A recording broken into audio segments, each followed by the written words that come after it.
საგამშვიდობის საქმის კურსი დღის შემაჯამებელი გამოშვებით ბრუნდება ეთერში, რომელსაც ბექა ბაციკაძე გაუძღვება. Pirveli 2019 წლის პირველ ნახევარში 258 მილიონი ლარის წმინდა მოგება მიიღო. დღეს Pirveli ბანკის ჯგუფმა ლონდონის საფონდო ბირჟაზე 2019 წლის მეორე კვარტლის ფინანსური შედეგები გამოაქვეყნა. დოკუმენტის მიხედვით, საანგარიშო პერიოდის განმავლობაში Pirveli წმინდა მოგება 125 მილიონი ლარი შეადგინა. ეს 2018 წლის ანალოგიურ პერიოდთან შედარებით 5 მილიონი ლარით მეტია. 2019 წლის პირველ კვარტალში კი მოგება 123 მილიონ ლარს შეადგენდა, შესაბამისად 2019 წლის პირველ ნახევარში ჯგუფის საერთო მოგებამ 258 მილიონი ლარი შეადგინა. გასული წლის ანალოგიურ პერიოდში მოგება 217 მილიონ ლარს აღემატებოდა. ჩვენ Pirveli ბანკში ანგარიში გვაქვს და მათთან თანამშრომლობთ, როდესაც ბანკში ხაზარაძე ჯაფარიძე იყვნენ, თავს უფრო დაცულად გრძნობდი. ამის შესახებ ბიზნესმენმა კომპანია ჩირინას დამფუძნებელმა რევაზ ვაშაკიძემ BMG-სთან განაცხადა. მისი თქმით, მამუკა ხაზარაძემ და ბადრი ჯაფარიძემ გადაწყვეტილება უნდა შეცვალონ და როგორც Pirveli ბანკის ჯგუფში, ასევე ანაკლიის სპორტის პროექტში უნდა დარჩნენ. ბანკის ასე მიტოვება არ შეიძლება, ეს იგივე ადამიანმა შვილზე უარი თქვას. ჩემი აზრით, ორივე პროექტი დაიღუპება და ჯობს ხაზარაძე ჯაფარიძემ გადაწყვეტილება შეცვალონ და პროექტებში დარჩნენ განმარტა ბიზნესმენმა. ჩირინას დამფუძნებელი მიიჩნევს, რომ თუ ფულის გათეთრებას ადგილი ნამდვილად ჰქონდა, ეს სახელმწიფომ საზოგადოებას უნდა დაუმტკიცოს. ღამის ეკონომიკა მის შედეგები და დახარჯული თანხები. ღამის ეკონომიკის პოლიტიკის შექმნა ერთ-ერთი იყო იმ დაპირებებიდან, რომელიც ჯერ კიდევ მერობის კანდიდატმა კახა კალაძემ გასცა.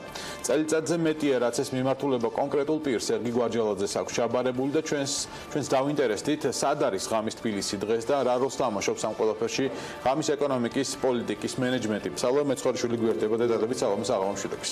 საღამოშვიდობის ბექა, თითქმის წელიწად ნახევარია გასული მას შემდეგ, რაც დედაქალაქს ღამის ეკონომიკის გააქტიურება აქვს დაანონსებული და სპეციალურად ამ პროგრამისთვის მენეჯერსაც ქირაობს.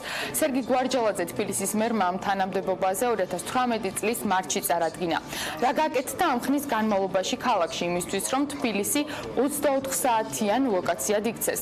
ბექა, საინტერესოა რა გახსენდება პირადად შენ, როცა ღამის ეკონომიკაზე და ამ პოლიტიკაზე ვსაუბრობთ, რა კონკრეტული ნაბიჯი შეგიძლია გაიხსენო მაგალითად? ალბათ ღამის ავტობუსები, რომლებიც პარასკევს და შაბათს თუ არ ვცდები გადაადგილდებიან წრიულად, მიყვარს ეს სიტყვა ქალაქის მიმართულებით და გადაყავთ გზავრები, რომლებიც ღამის გართობას ამჯობინებენ. დიახ, და შენ არ ხარ სხვათა შორის გამონაკლისი ამ შემთხვევაში ღამის ეკონომიკის ხსენებაზე სამწუხაროდ ბევრი არაფერი ახსენდებათ, არც ჩვენ და არც სხვა ადამიანებს, რომლებიც ჩართულები არიან. რატომ ეს სხვა თემა არ კეთდება თუ არ მიეწოდებათ ადამიანებს ამის შესახებ ინფორმაცია? სწორედ ამიტომ BMG-მ გადაწყვიტა გამოეთხოვა საჯარო ინფორმაცია. რა გაკეთდა ამ დროის განმავლობაში და რა თანხა იხარჯება ამისთვის? მოკლედ, დავიწყოთ ხელფასებით და ზოგადად ანაზღაურების თემით. BMG-ის მიერ თბილისის მერიიდან გამოთხოვილი ინფორმაციით ირკვევა, რომ ღამის ეკონომიკის პოლიტიკის ფარგლებში დასაქმებულია სულ 5 ადამიანი, აქედან ერთი თავად სერგი გვარჯალაძეა. დანარჩენი 4 კი მერის ეკონომიკური განვითარების სამსახურის წარმომადგენლები არიან. საჯარო ინფორმაციიდან ირკვევა, რომ 2018 წლის განმავლობაში 4 ადამიანი იყო დასაქმებული და მათთვის გადახდელი ანაზღაურება ჯამში შეადგენდა 67,916 ლარს, ანუ დაახლოებით 68,000 ლარს. თუმცა, აქედან დიდი ნაწილი ერთ პიროვნებაზე მოდის, 51,000 ლარზე მეტი სწორედ სერგი გვარჯალაძის ანგარიშზეა გადარიცხული, მისი ყოველთვიური ანაზღაურება კი 5,200 ლარია. რაც შეეხება 2019 წელს მიმდინარე წლიდან პროექტს უკვე 5 თანამშრომელი ყავს და მათ შორის შრომის ანაზღაურებაზე ჯამურად დახარჯულია 66,000 ლარზე მეტი. აქედან 31,200 ლარი სერგი გვარჯალაძის ანაზღაურებაა. ნახოთ თავად სერგი გვარჯალაძის შეფასება მის ანაზღაურებაზე, რამდენად ხარჯეეფექტურად მიაჩნია ის. წლის მანძილზე რამდენიმე ღონისძიება ჩავატარეთ, რომელშიც შევძელით მოგვეწია თანხები, არაბიუჯეტური თანხები,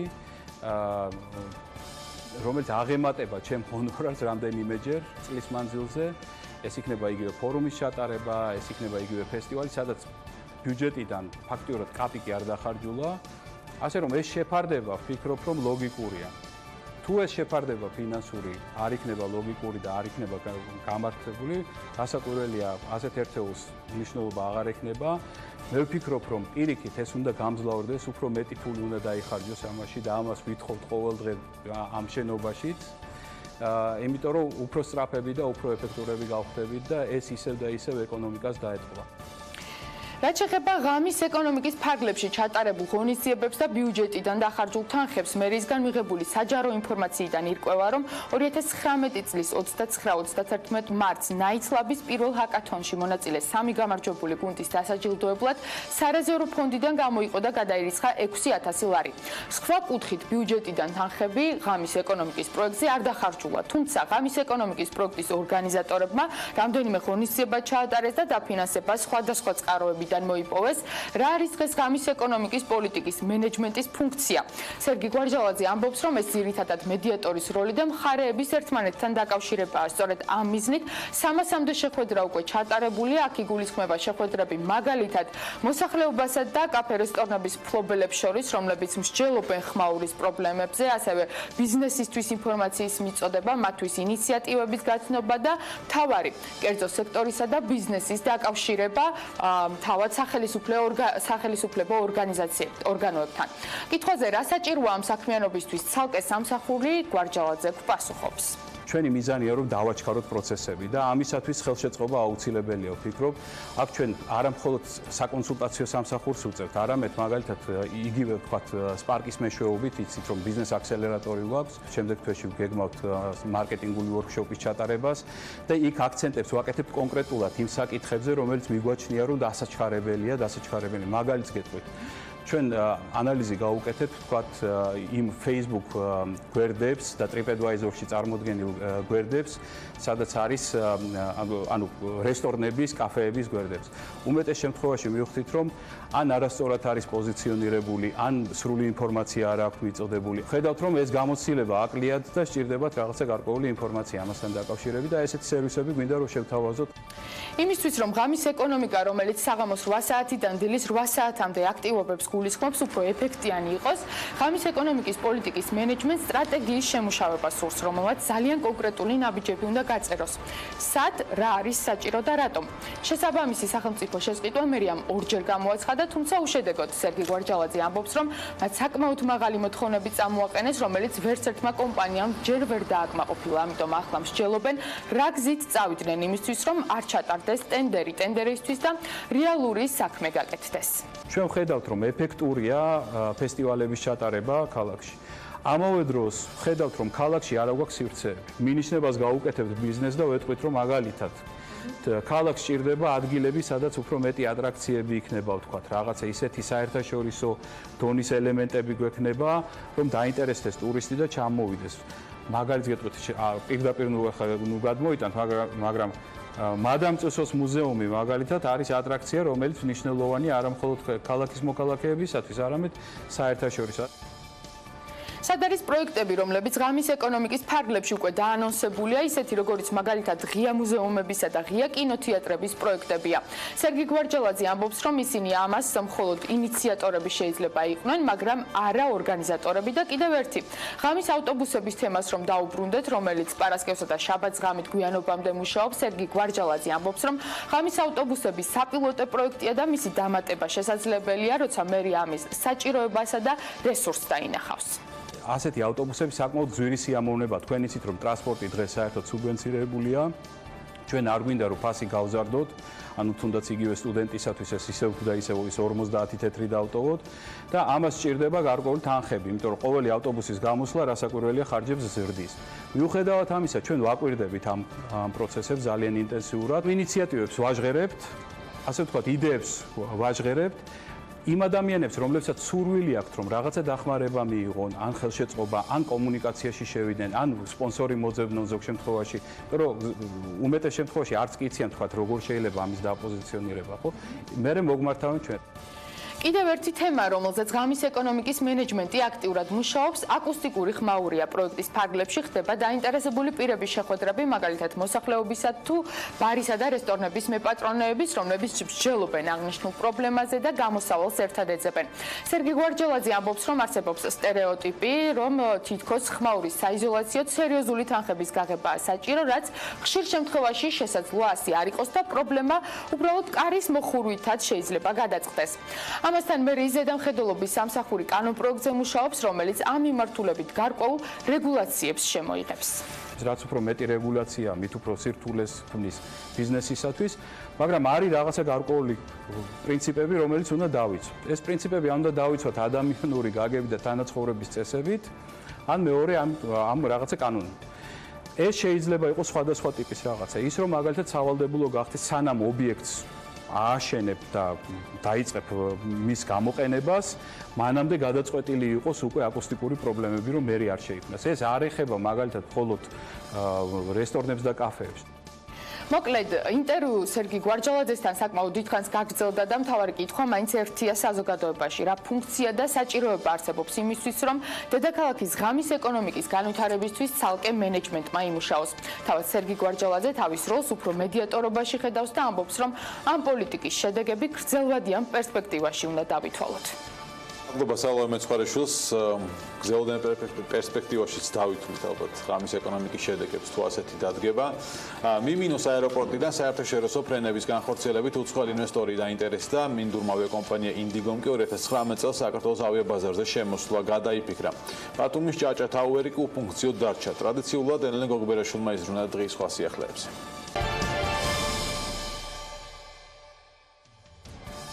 რუსეთის მიერ დაწესებული ავიასანქციების გამო ჯორჯიან Airways-მა დაახლოებით 25 მილიონი დოლარის ზარალი მიიღო. ავიაკომპანიაში აცხადებენ, რომ მოუწიათ უკვე რეალიზებული ავიაბილეთების 80%-ის უკან დაბრუნება. გარდა ამისა, მკვეთრად შემცირდა ავიაბილეთების შეძენის მსურველთა რიცხვი, რითაც ავიაკომპანიამ ჯამში დაახლოებით 25 მილიონი დოლარის ზარალი მიიღო. როგორც BMG-სთან ჯორჯიან Airways-ის კომერციული დირექტორის მოადგილე განმარტავს, აღნიშნული თანხა არსებულ და მოსალოდნელ ზარალს ეფუძნება, რომლის კომპანიამ 20 ივნისიდან დაიწყო. მიმინოს აეროპორტიდან საერთაშორისო ფრენების განხორციელებით უცხოელი ინვესტორი დაინტერესდა. ამის შესახებ BMG-ის საავიაციო უნივერსიტეტის რექტორმა სერგო ტეფნაძემ განუცხადა. როგორც ტეფნაძე განმარტავს, საბოლოო თანამშრომლობის გაფორმებას დაახლოებით 1 კვირა დასჭირდება. ინვესტორთან მოლაპარაკებებში მათთან ერთად კი სახელმწიფოც არის ჩართული. ინვესტორმა აეროპორტის საერთაშორისო სტანდარტებთან შესაბამისობაში მოყვანა უნდა უზრუნველყოს. მათ შორის უნდა მოხდეს ასაფრენ-დასაფრენი ზოლის გაგრძელება და არსებულის ახლით ჩანაცვლება. საერთო ჯამში კი აეროპორტის მოდერნიზაციას რამდენიმე ათეული მილიონი ლარი დასჭირდება. ინდურმა ავიაკომპანია ინდიგომ 2019 წელს საქართველოს ავიაბაზარზე შემოსვლა გადაიფიქრა. ამის შესახებ BMG-ის ინდოეთის ბაზარზე მომუშავე ტურისტული კომპანია Iberia Tours Plus-ის დამფუძნებელმა განუცხადა. მისი ინფორმაციით, ინდიგოს მიერ წელს საქართველოში ფრენების დაწყების გადავადების ერთ-ერთი ძირითადი მიზეზი სავიზო პრობლემები გახდა. როგორც ცნობილია, ინდოეთი მეორე ქვეყანაა ირანის შემდეგ, რომლის მოქალაქეებსაც საქართველოს საზღვრის კვეთაზე ყველაზე ხშირად ეუბნებიან უარს. ტავჟურჯიაშიც ადასტურებენ, რომ ინდიგო წელს საქართველოში ფრენებს აღარ დაიწყებს. ბათუმის ჭაჭა თაუერი უფუნქციოდ დარჩა. თაუერიდან ამ დროისთვის ჭაჭა აღარ გადმოდის და ტურისტულად აქტიურ ზონაში მდებარე ობიექტი დაკეტილია. როგორც ბათუმის მერიაში განგვიცხადეს, ჯერ გადაწყვეტილი არ არის, რა ფუნქციას შეიძენს საომნალოდ ჭაჭის კოშკი. თუმცა ამბობენ, რომ დაგეგმილია მიმდინარე ტერიტორიის რეაბილიტაცია და პარკის მოწყობა. ჩაუტარდება თუ არა რეაბილიტაცია კოშკს და რა ფუნქციას შეიძენს ის საომნალოდ, ეს საკითხი კვლავ უპასუხოდ რჩება. ბათუმში ჭაჭის თაუერი 2012 წლის 17 ოქტომბერს გაიხსნა. მასზე ბათუმის მერიის ბიუჯეტიდან 1 მილიონ ლარამდე დაიხარჯა. კომპანია ქართული ზეთისხილი 2020 წლიდან 100,000 ბოთლ ქართული ზეთისხილისზეც ამერიკის ბაზარზე, კერძოდ კი ნიუ-იორკში გაიტანს. როგორც კომპანიის ხელმძღვანელმა BMG-ს განუცხადა, ამერიკის ბაზარზე საომნალოდ ზეთისხილის გატანაც იგეგმება. ამერიკის ბაზრის შემდგომ საექსპორტო ბაზარი კანადა და მექსიკაა. კომპანია ქართული ზეთისხილი უკვე ფლობს ზეთისხილის ბაღებს კახეთში და აწარმოებს ზეთს, რომელიც ადგილობრივ ბაზართან ერთად დუბაიში იყიდება.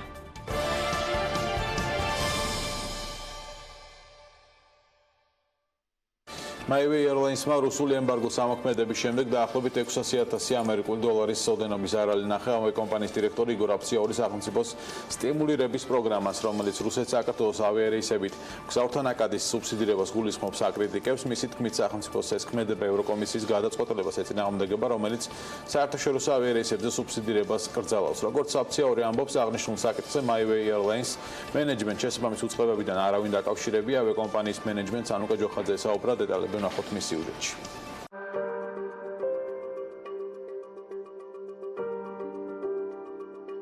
მთავრობამ მიიღო გადაწყვეტილება, რომ მოხდეს ესე იგი გარკვეული დახმარება ზუსტად დაახლოებით იმ ოდენობით, რაც ჩვენ ვიზარალეთ, იქ ჩვენ $600,000 ვიზარალეთ და იქ მაქსიმუმი თანხა თუ არ ვცდები €600,000 იყო გამოყოფილი. არის ევრორეგულაცია, რომელიც ძალიან ხშირად განახლებადი რეგულაცია არის. ბოლოს თუ არ ვცდები 2014 წელს იყო განახლებული, რომელიც პირდაპირ ძალიან დეტალურად არის აღწერილი, თუ როდის შეუძლია, ვთქვათ, სახელმწიფოს ჩაერიოს ნებისმიერ კერძო ავიაკომპანიაში ან აეროპორტებში.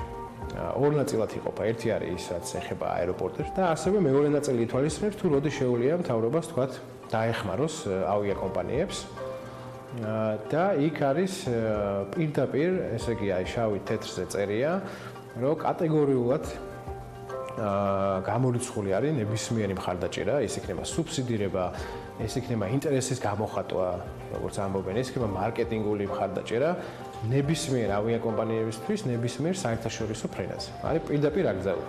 მხოლოდ და მხოლოდ შეიძლება მოხდეს ან რაღაცა ჩარევა სახელმწიფოს მხრიდან, ან დახმარება, ან სუბსიდირება მხოლოდ შიდა ფრენებს. კი, გვესმის, რომ ეს რაღაც განსაკუთრებული შემთხვევა არის, ემბარგო არის, სანქცია, მაგრამ ნებისმიერი სუბსიდირება, რაც არ უნდა იყოს საერთაშორისო ფრენებზე, არის აკრძალული. ასევე ვიცით, რომ ჩვენი, ვთქვათ, მეორე ავიაკომპანია ქართული უკვე ახორციელებდა მათ პირდაპირ, ასე ვთქვათ, ფრენებს, მათ ეს სანქცია ჩემი აზრით ყველაზე ნაკლებად შეეხო, იმიტომ რომ მათ გაყიდვები არც გაუჩერებიათ რუსეთის მიმართულებით.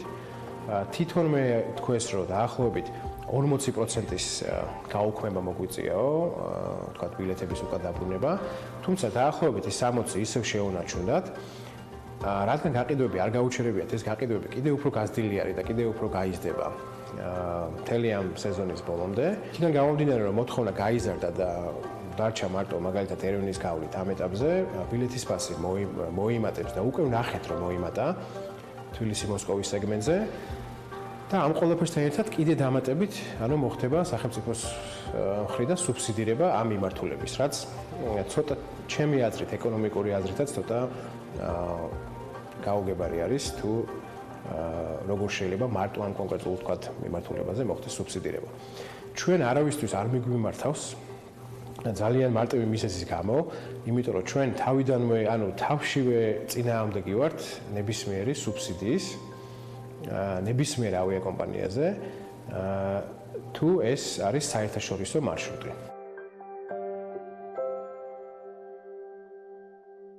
მადლობა ანუკარს, არ ვწდები ტრანსპორტის თემებს, თუმცა ამჯერად პაპის სისტემაზე უნდა ვისაუბროთ. ეს არის სისტემა, რომელიც საშუალებას გასდევს მობილური აპლიკაციის გამოყენებით იპოვოთ თავისუფალი პარკინგის ადგილი წინასწარ სახლიდან გასვლამდე და საჭიროების შემთხვევაში დააჯავშნოთ რამდენიმე წუთით ან საათით ადრე.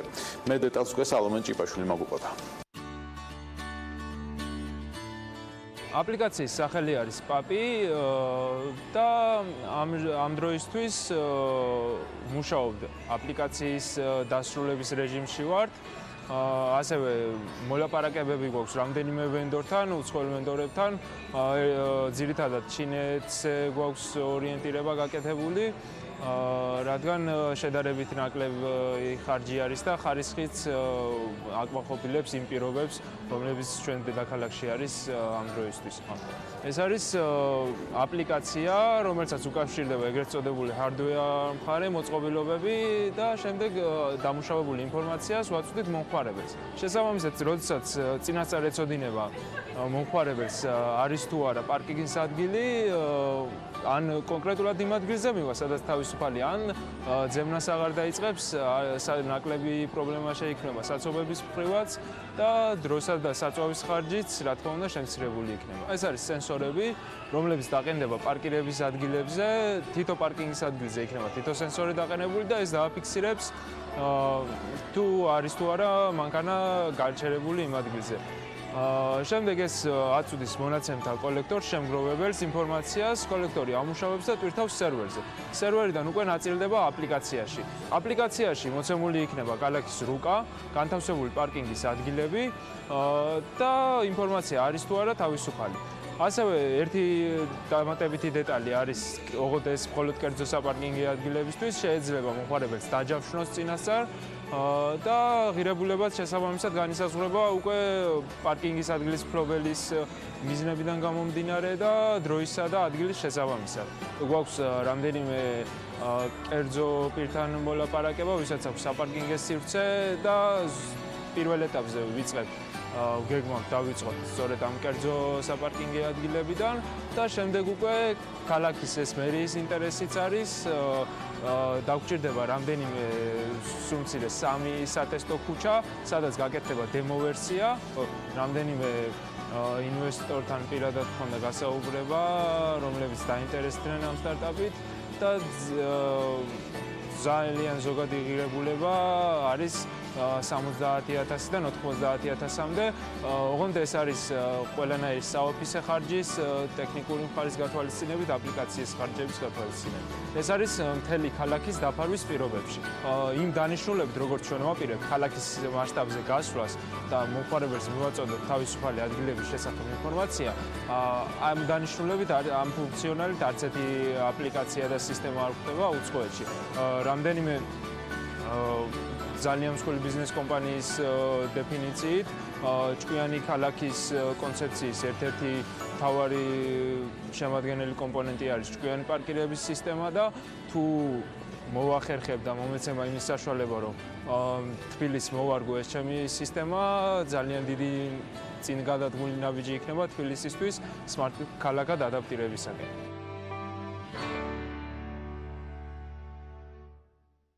ბათუმი რომ ქვეყნის ერთ-ერთი გამორჩეული ტურისტული მიმართულება ეს არ არის ახალი ამბავი, არც ის რომ თბილისის შემდეგ სამშენებლო ბიზნესის უელს დიდი კონცენტრაცია და აქტივობა ამ ქალაქში უკვე წლებია სამშენებლო სექტორში წარმატებით პოზიციონირებს დარბილდინგი, რომელიც ძალიან მასშტაბურ დართაუერის პროექტს შეეჭიდა და წარმატებითაც ახორციელებს.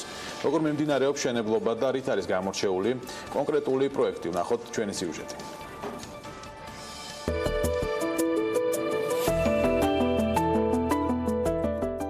დართაუერია დარბილდინგის ყველაზე მასშტაბური პროექტი ბათუმში. კომპლექსი ორი სხვადასხვა არქიტექტურული ფორმის შენობისგან შედგება. 22 სართულიან შენობაში განთავსდება სასტუმრო, 35 სართულიანში კომერციული ფართები და სასტუმროს ტიპის საცხოვრებელი სახლები. დართაუერი ქალაქის პრესტიჟულ უბანში მდებარეობს. მთავარი რაც კომპლექსს განსაკუთრებით მიმზიდველს ხდის სწორედ მისი ადგილმდებარეობაა. იგი ბათუმის ყველაზე განვითარებად ზოლში, ახალ ბულვართან და მოცეკვავე შადრევანთან მდებარეობს. დართაუერი გახლავთ დარბილდინგის ყველაზე მასშტაბური პროექტი, 35 სართულიანი საცხოვრებელი და სასტუმროს ბინის კომპლექსი მდებარეობს ფიროსმანის 19-ში, ბათუმის ერთ-ერთ ყველაზე პრესტიჟულ ადგილას. აღსანიშნავია ის ფაქტი, რომ დარბილდინგში განთავსდება საერთაშორისო ბრენდი რამადა პლაზა ბაი ვინჰამის სასტუმრო კომპლექსი. დარბილდინგი ბათუმში უკვე 5 წარმატებით დასრულებულ პროექტს ითვლის და ასევე გეგმავთ ეკოლოგიურად სუფთა გარემოში მახინჯაურში კიდევ ერთი პროექტის განხორციელებას. დართაუერში ისევე როგორც დარბილდინგის სხვა პროექტებში მაღალი ხარისხის დარკაპიტალის წარმოებული სამშენებლო და სარემონტო მასალებია გამოყენებული. კომპლექსში განთავსებულია მზა ავეჯის შოურუმები. მოკლედ აქ ყველა დეტალი მომხმარებლის კმაყოფილებაზე და კომფორტზეა მორგებული.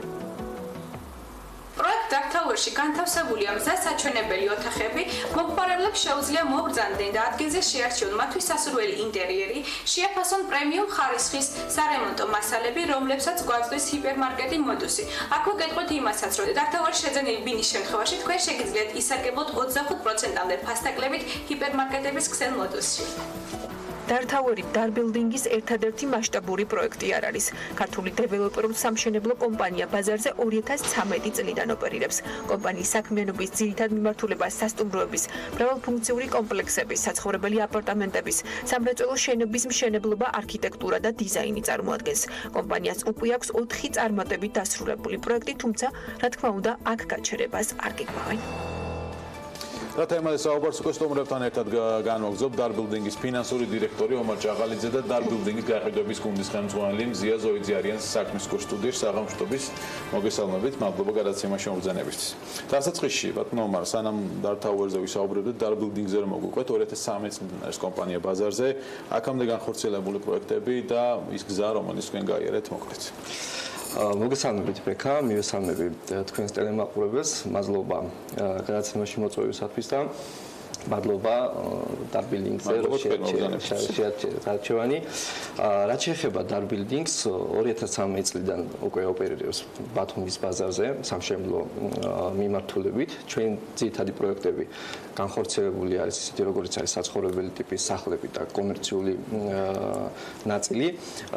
თუმცა ეხლა მიმდინარეობს მასშტაბური მშენებლობა, რაც თქვენ უკვე აღნიშნეთ, ეს არის დარტაუერი, რომელიც არის როგორც საცხოვრებელი, ასევე სასტუმროს ტიპის აპარტამენტების ტიპის მშენებლობა და ასევე კომერციული ნაწილიც თავისი დამხმარე შენებებით, როგორც არის კაზინო, გასართობი ცენტრები, კომერციული ნაწილი. ჯამში განხორციელებული არის მე-7 პროექტი მიმდინარეობს ახლა დარტაუერის ჩათვლით, იმიტომ რომ დარტაუერში 2 პროექტი არის ერთმანეთისგან მომდინარე პროექტები. აქედან 3 არის მიმდინარე, ერთი თითქმის დასრულებულია და დარტაუერიც უკვე მიმდინარე მიდის დასრულების ფაზაში. მე ვახსენე სიუჟეტის წარდგენისას, რომ ბათუმი გარდა თქვა ტურისტული ადგილისა, რამაც იდეაში მეტად განაპირობა მისი სამშენებლო ფულმი, რომელიც ბათუმში თბილისის შემდეგ პოზიციებს ართმობს, ეს სლებიოკიასია. აი ამ კონკურენციაში თქვენი უპირატესობა კომპანიის რა, როგორ შეხვედით ბაზარზე, მომხმარებელმა როგორ მიიღო და აი ახლა რა ეტაპზე ხართ? დარტაუერი არის ალბათ ყველაზე კარგი ახსნა თქვა კომპანიის განვითარების, ხო? ეს დიდი პროექტი, მაგრამ თქვენ მინდა იქამდე მოყვეთ თქვა 2013 წლიდან კონკურენცია როგორია ახლა ბათუმში და თქვენი უპირატესობა რა არის? დიახ, ჩვენ სამშენებლო ბიზნესთან დაკავშირებით მანამდეც ჰქონდა გამოცდილება, იმიტომ რომ დარბილდინგი არის დარჯგუფის ერთ-ერთი შემავალი კომპანია.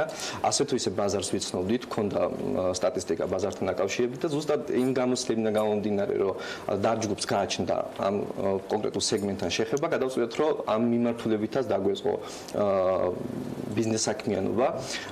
თქვენ სწორად აღნიშნეთ ბათუმი. ავარჩიეთ ბათუმი, იმიტომ რომ ბათუმი არის ტურისტული ქალაქი, მოთხოვნა არის ძალიან დიდი და შესაბამისად მოთხოვნა მიწოდების პრინციპით ავირჩიეთ ბათუმი. და რაც მთავარია, ჩვენმა ბიზნეს იდეამ გაამართლა, იქიდან გამომდინარე, რომ დარბილდინგის ძირითადი უპირატესობა არის აბსოლუტურად ქართული ინვესტიცია არის განხორციელებული, ქართული 100%-იანი ინვესტიციით შეიქმნა ეს კომპანია და შესაბამისად ამან ძალიან დიდი როლი იქონია დარბილდინგის განვითარებაში, იმიტომ რომ მენეჯმენტი აბსოლუტურად ვართ ადგილზე ხდება ყველა გადაწყვეტილების მიღება, ყველა პრობლემურ თემასთან და საკითხთან დაკავშირებით. პროექტებთან ინვესტიციები რამდენია თუ გა? ჯამში შეიძლება ვთქვათ, რომ ამ ეტაპზე დარბილდინგის მიერ განხორციელებული ინვესტიცია არის 75 მილიონ დოლარზე დაახლოებით. რამაც ამ ყველაფერმა ხელი შეუწყო იმას, რომ ძალიან დიდ უპირატესობას ვანიჭებთ კლიენტის მოთხოვნას. ხარისხი, რაც მთავარია, ნდობა კლიენტებთან ურთიერთობაში და პლუს ამას ჩვენ დარჯგუფს გაგვაჩნია ჩვენი სამშენებლო საწარმოები, რომლებიც ასევე ვაშენებთ ვაწარმოებთ მასაბოტიში. და გიმარტივებთ პროცესს, ხო? შესაბამისად შენებლობას. დიახ, ამატივებს ეს პროცესს, რომ შენებლობის დროს გამოყენებული იქნეს ასევე ქართული წარმოებული პროდუქტიც. ზოგადად დარტაუერზე რომ მოვყვეთ უფრო კონკრეტულად, ვიცით რომ განთავსდება საერთაშორისო ბრენდისასთან, რატომ თქვა გადაწყდა საერთაშორისო ბრენდის შემოყვანა და რითია გამორჩეული დარტაუერი? დარტაუერი შედგება 2 კომპლექსისგან, ეს არის 35 სართულიანი და 22 სართულიანი სასტუმროს და საცხოვრებელი ტიპის კომპლექსი. დარტაუერში განთავსდება საერთაშორისო ბრენდი რამადა პლაზა, როგორც ვახსენეთ უკვე. რაც ყველაზე მნიშვნელოვანია, რატომ შემოდის საერთაშორისო ბრენდი? იმიტომ რომ პირველ რიგში გაუწიოს პოპულარიზაცია, გაზარდოს სეგმენტის მასშტაბები, რაც ისევ კლიენტის მოთხოვნის შესაბამისია და მესამე რაც ყველაზე მნიშვნელოვანი და ისევ კლიენტის მოთხოვნის შესაბამისად მოდის, ეს არის რომ ვინაიდან ეს არის სასტუმროს ტიპის ბინები, შემდგომ უნდა გაქირავდეს, ანუ ჩვეულებრივ ბიზნეს ხელშეკრულება იდება კლიენტსა და კომპანიას შორის და ეს გაზრდის თვითონ კომპანიის და ბინის პოპულარიზაცია შესაბამისად კლინს უფრო მეტი შანსი იქნება, რომ კარგ სეგმენტზე გააქირავოს ბინა. თქვენ რა პროექტებიც ახსენეთ აქ, ისინი იყო შეთავაზება, რომელს კერძო ყავს კერძო მესაკუთრება და ის თქვა წვეთს იქ იცხოვრებს თუ გააქირავებს. ახლა სხვა სეგმენტში შედიხარ, ხო, რომელიც ეხება გააქირავების სერვისებს მათ შორის. ეს მომსახურება რა იქნება? ეს არის პირველი სასტუმროს ტიპის კომპლექსი, აქამდე გვქონდა ჩვენ საცხოვრებელი ტიპის კომპლექსები. შესაბამისად, ესეც მოთხოვნის შესაბამისად წამოვიდა, რადგან ბევრი გვყავს ინვესტორი, ბევრია ტურისტი და ბევრ უცხოელ კლიენტს უნდა რომ ჩადოს ინვესტიცია საქართველოში და შემდგომ ამით ბიზნეს პარტნიორობა დაამყაროს კომპანიებთან, რომელიც შემოსავალია ისევ მისთვის. და ძალიან კომფორტულია. ჩვენ არ უზღუდავთ კლიენტებს, რომ არ იცხოვრონ, არ გამოიყენონ მათ თავიანთი უძრავი ქონება, არჩევანის წინაშე დგანან, სულთ გააქირავებენ დარბინინგის საშუალებით აპარტამენტს, თავადაც გააქირავონ, ან არ გააქირავონ და იცხოვრონ. იცით რატო ეს ყველანაირ სეგმენტზეა გათვლილი, რახან სასტუმროს ტიპის, ძირითადი სეგმენტი არის, არარეზიდენტებზე გათვლილი, მაგრამ ყავს ასევე ქართველი მომხმარებლებიც, რომლებსაც აბსოლუტურად უნდათ, რომ ან იცხოვრონ, ჩამოვიდნენ უბრალოდ ლამაზ სახლში, ლამაზ კომპლექსში, მრავალფუნქციურ კომპლექსში, ან უბრალოდ ხო მათთვის გამოიყენონ და თვითონ გააქირავონ. შესაბამისად, არანაირ დისკომფორტს ამ ხრივ არ ვუქნებ. როდის სრულდება პროექტი, ვადები როგორ არის გაწეული? წლის ბოლოს სრულდება პროექტი და კი, აბსოლუტურად. მიმდინარე პროექტი ეს არის უფრო დიდი, სამომავლო გეგმებთან დაკავშირებით რა გეგმები აქვს დარბინინგს? სამომავლო გეგმებთან დაკავშირებით განახსენები მახინჯაურის ეკოლოგიურაცებთა გარემოში გეგმავთ მახინჯაურში საცხოვრებელი ბინების მშენებლობას და ეხლა ხანს მოვაწერეთ ხელი კობალაძეზე მოლის ხუთსართულიანი მოლის მშენებლობას. რომელიც იქნება ერთ-ერთი ყველაზე დიდი სავაჭრო ცენტრი ბათუმში. არის თუ არა ამ სავაჭრო ცენტრი, ეს ახალი სეგმენტი იქნება და ჩვენთვის ახალი სეგმენტი არის თუ არა ამიმართვეთ მოთხოვნა, რაღაც ის კვლევას გააკეთებით ხათია ხო წინასწარ. არის მოთხოვნა და შესაბამისად ეს ტერიტორია, სადაც მშენებლობა გეგმავს დარბინინგი, არის აუქციონის წესით გამოტანილი ტერიტორია, რომელიც დარბინინგმა აუქციონზე შეიყიდა და სადაც ასევე სახელმწიფო მოთხოვნაც არის, რომ იქ უნდა აშენდეს მხოლოდ სავაჭრო ცენტრი, ანუ ერთობლივი კვლევა არის გაკეთებული, როგორც სახელმწიფო მხრიდან, ასევე დარბინინგის მხრიდან, რომ ეს მოთხოვნაც არსებობს და შესაბამისად ამ მოთხოვნის ფარგლებში შევედით, როგორც სავაჭრო ცენტრის ერთ-ერთი აბსოლუტურად მოთხოვნებზე დამოკიდებულები ვართ რა, როგორი მოთხოვნაც არის შესაბამისად ბიზნესი ისე უნდა მიმდინარეობდეს. დარბინინგი არ აკეთებს რაღაცას, მოდი ახლა ეს გავაკეთოთ. აკეთებს კვლევებს და ამ კვლევების და მოთხოვნა მიწოდების შედეგად იწყებს პროექტების წარმატებული ბიზნეს განვითარების წინაპირობა. დარბინინგი არის წარმატებული კომპანია და ის სხვა კომპანიებისგან განსხვავებულია იმით, რომ ძალიან ბევრი სამშენებლო კომპანიები იქნება ბაზარზე, მაგრამ ისინი ქრებიან იმიტომ, რომ ზუსტად აი ამ მიმართულებით დარბინინგს ზუსტად ეს აქვს აღებული, რომ კიდევ უფრო მეტი წარმატებებს გისურვებთ დარბინინგს, დარტაუერს, მომავალ პროექტებს. წარმატებები დარბინინგს და გადაცემის ბოლოს სასტუმრო ივერია-ინის პრეზენტაცია შედგა, რომელიც 4 წლის განმავლობაში ამდენჯერმე გააფართოვდა და დღეს უკვე 195 ნომრითაა წარმოდგენილი. რამდენია პროექტის ჯამური ინვესტიცია და როგორია ინ გრუპის სამომავლო გეგმები? ბაკურიანსა და გუდაურში ნახეთ ლევან თაიღეშვილის მიერ მომზადებული სიუჟეტი. დღეს ინ გრუპში შემოვლი ერთ-ერთი 4 ვარსკვლავიანი სასტუმროს ივერია-ინის პრეზენტაცია გაიმართა. მისი განვითარების ისტორია რამდენიმე ნაწილად შეგვიძლია დავყოთ. სასტუმრო პირველად 4 წლის წინ გაიხსნა, როდესაც ის 71 ოთახით იყო წარმოდგენილი. თუმცა ჯავშნების გაზრდის გამო ერთ წელიწადში ნომრების რაოდენობა 95-მდე გაიზარდა. მოგვიანებით კი მოთხოვნა ისე გაიზარდა, რომ დამფუძნებლებმა სასტუმროს დამატებით 100 ნომერი შემატეს. დღეს ძალიან მნიშვნელოვანი დღე არის, შესაბამისად ჩვენ ყველანი დიდი სიამოვნებით გავხსენით დამატებითი, ასე ვთქვათ, გაფართოებული ეს არაჩვეულებრივი სასტუმრო. ჩვენ იცით, რომ გარკვეული პერიოდის წინ იყო გახსნილი 100 ნომრიანი, ხოლო მას შემდეგ რაც უკვე მენეჯმენტმა განახორციელა დამატებითი ინვესტიცია, ჩვენ ყველანი დღეს ხედავთ, რომ არის უკვე 200 ნომრიანი სასტუმრო, რაც ძალიან მნიშვნელოვანია, განხორციელებულია დამატებითი ინვესტიციები.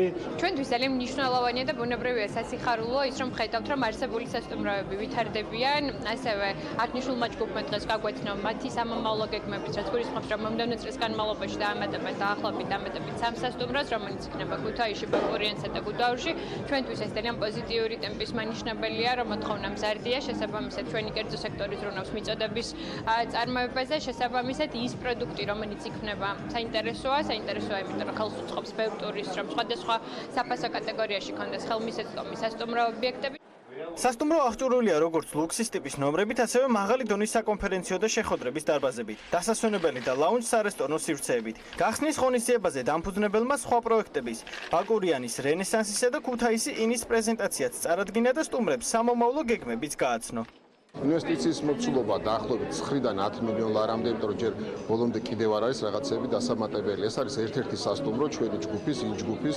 ჩვენ გვაქვს კიდევ სასტუმრო გუდაურში, რომელიც 60 ნომრიანი და მასაც ემატება ერთი კორპუსი და 100 ნომრიანი გახდება წელსვე. წელს იხსნება ბაკურიანი, 154 ნომრიანი სასტუმრო, დაახლოებით სექტემბერში გაიხსნება, რომელსაც 25000 კვადრატული მეტრი აქვს ტერიტორია მარტო და ეს ინვესტიცია მანდ 20 მილიონ ლარამდე იქნება, ჯერ ბოლომდე დამთავრებული არ არის, 2 თვე გვაქვს წინ. ივერია ინის სტუმრებს მთელი მსოფლიოდან იღებს და როგორც ისინი ჩვენთან საუბრისას ამბობენ, რუსი ტურისტების რაოდენობა მხოლოდ 5-7%-ია. შესაბამისად მის მუშაობას მომავალში საფრთხე არ ემუქრება და დღეიდან ის სრული დატვირთვით იმუშავებს. საქმის კურსი ამით დასრულებულია, მადლობა ყურადღებისთვის, ნახვამდის.